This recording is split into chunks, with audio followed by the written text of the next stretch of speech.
আসসালামু আলাইকুম রহমতুল্লাহি ওয়া বারাকাতুহু। ভাইজান, এই যে পিচ ঢালাই রাস্তার সাথে পাশে যে আপনার রাস্তা, আপনার পিচ ঢালা রাস্তার সাথে এই যে জায়গাটা,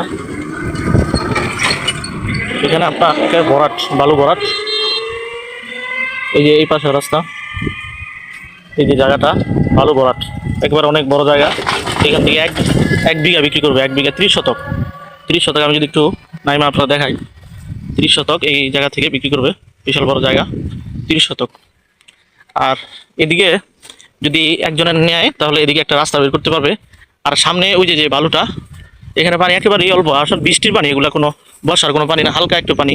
কারণ চতুর্দিকে যদি আপনারা দেখছেন ওয়াল, চতুর্দিকে বাড়িঘর, মাঝখানে এই খালি জায়গাটা, এখানে এই যে এটা রাস্তার মতো, ওইখানে আবার আরেকটা প্লট আছে। এই যে এখানে 29 শতক আছে, ওই প্লটটা 29 শতক।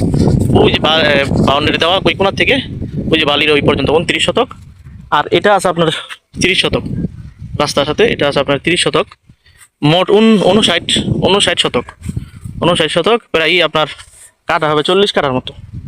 এই যে আপনার এখানে কেউ একসাথে একা নিতে চাইলে রাস্তা হবে, রাস্তাও করতে পারে। এটা একটা রাস্তার সিস্টেমই, এই যে মেন রাস্তা, এখানে 1 বিঘা জমি একবার রাস্তার সাথে।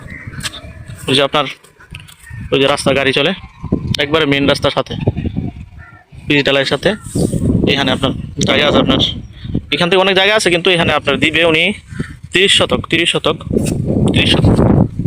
আর ওই যে চায়না প্রজেক্ট, আমি যদি আপনার একটু দেখাই, এখান থেকে ওই যে আফতাবনগরের চায়না প্রজেক্টটা দেখা যায় রাস্তার সাথে, একবার বড় জায়গা দুটোটা।